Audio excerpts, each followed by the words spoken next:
Hello everyone, this is Greg from Westwood Hills Nature Center, and today I'm going to talk about tiger salamanders. Tiger salamanders are secretive animals. They spend a lot of their time underground or hidden underneath rotten logs.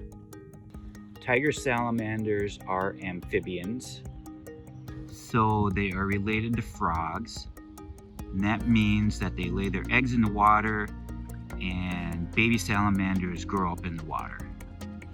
The baby salamanders are called larvae, and they have feathery gills that stick out from behind their heads.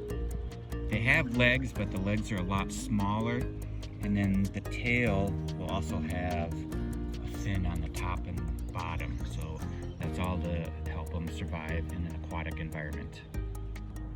Tiger salamanders mostly eat small invertebrates, so that would include animals like worms and insects.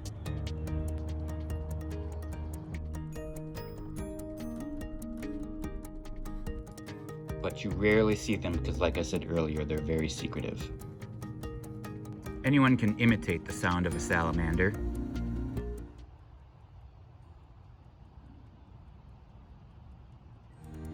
That's because they are completely silent.